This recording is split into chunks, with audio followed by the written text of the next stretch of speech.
HJ news की report. ज़्यादा जानकारी के लिए इस चैनल को सब्सक्राइब कर लीजिए। नमस्कार, आप सबका स्वागत है। अमेरिका में हाल में एक ऐसी खबर आई है जिसे जानकर सभी हैरान हैं।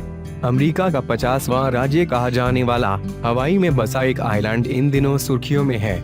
इस आइलैंड का नाम है हवाईयन ओशियन व्यू। हाल ही में इस आइलैंड पर रहने वाले एक बुजुर्ग दंपत्ति को यहाँ कुछ ऐसा मिला है जिससे न सिर्फ सभी को हैरान हुई है बल्कि इसे एक नई खोज भी माना जा रहा है। दरअसल इस आइलैंड पर रहने वाले बुजुर्ग दंपति पीटर और उनकी पत्नी एन बोस्टेड जब अपने घर की ओर जा रहा था तो सड़क किनारे एक छेद दिखाई दिया, लेकिन जब उस छेद का मुआयना किया गया तब उस छेद में जो मिला जो वाकई में अजीबोगरीब था।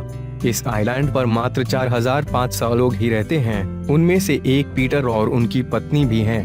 पीटर और उनकी पत्नी इन गुफाओं की खोज में दिलचस्पी रखते हैं, इसलिए वो खुद को इस छेद का मुआयना करने से रोक नहीं पाए।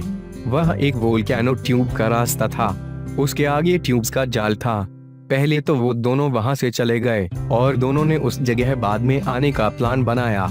इस आइलैंड पर कई ज्वालामुखी सक्रिय हैं, इसी वजह से यहाँ की जनसंख्या काफी कम है। हालांकि यहाँ घूमने के लिए सैकड़ों सैलानी आते हैं। यहाँ मुनालोवा वोल्केनो, किलाउई वोल्केनो आदि हैं। सैकड़ों सालों में यहाँ लावा ट्यूब्स का बहुत बड़ा संजाल बन गया है। इन गुफाओं में लावे से बनी तरह तरह की संरचनाएं, कई कलर, तालाब की तरह की संरचना, नदी की धारा आदि मिलती है। ये गुफाएं कहीं बहुत संकरी तो कहीं कहीं बहुत विशाल है। पीटर और एन बाद में उस जगह पर पूरी तैयारी के साथ एक बार फिर से आए।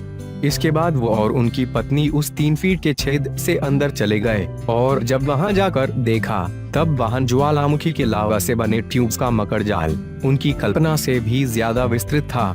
जब वे आगे बढ़े तो कई जगहें इतनी संकरी थी कि उन्हें हेलमेट उतार कर आगे बढ़ना पड़ा।